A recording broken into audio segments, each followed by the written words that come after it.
সুপ্রিয় দর্শক, আপনারা দেখছেন এসপিএন বাংলা টিভি। দেখুন ও সাবস্ক্রাইব করুন এসপিএন বাংলা টিভি, দেশ ও মানুষের কথা বলে।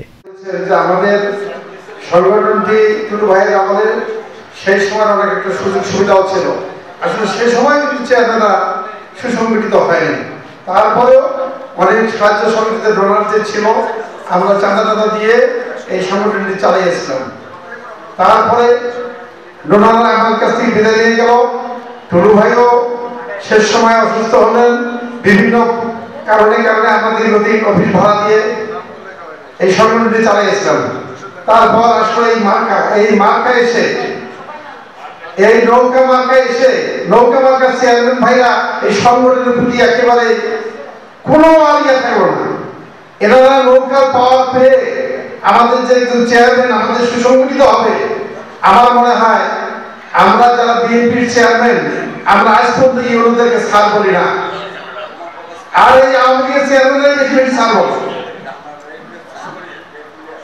আমি 1997 সাল থেকে চেয়ারম্যান, মাঝে দীর্ঘদিন ছিলাম, গতটা জোর করে নিয়েছে এবং তারপর সরকার দাঁড়িয়ে 7,000 ভোট বেশি হয়েছে। তাহলে আমাদের জনপ্রিয়তা আছে, আমরা জনগণের কাজ করি, কিন্তু এই দুঃখের সাথে অনেক নৌকার যদি চেয়ারম্যান বাইরে থাকেন হয়তো মন খারাপ করেন, এটি কিন্তু বাস্তব। এই দলীয়করণ এইটাই আমাদের হওয়া উচিত, নির্দলীয় সংগঠন।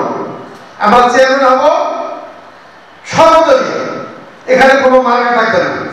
এই আন্দোলনগুলোর আগামী দিনে এটা হওয়া উচিত, যে দলই আসুক আমাদের আন্দোলন থাকবে যেন আমাদের কোনো মার্কা ছাড়াই, যেন আমার দলীয় মার্কা ছাড়া আমাদের যেন নির্বাচিত হবে।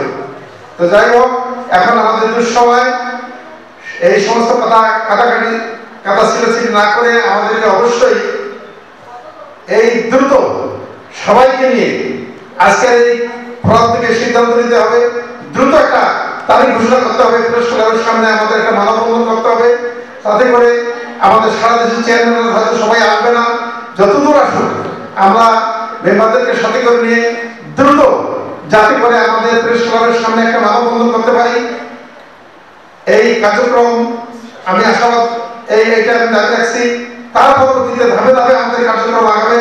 আর তারপরেও যদি আমাদের কোনো ভাই থাকেন, যদি উপদেষ্টা মহলের সঙ্গে একটা টিম দিয়ে যে বসার কোনো সুযোগ হয়, আমি কিন্তু এখনই একটু ফোন করলাম আমার পাশের আমাদের জাতীয় নাগরিক কমিটির সম্মানিত সদস্য সচিব সঙ্গে কথা বললাম।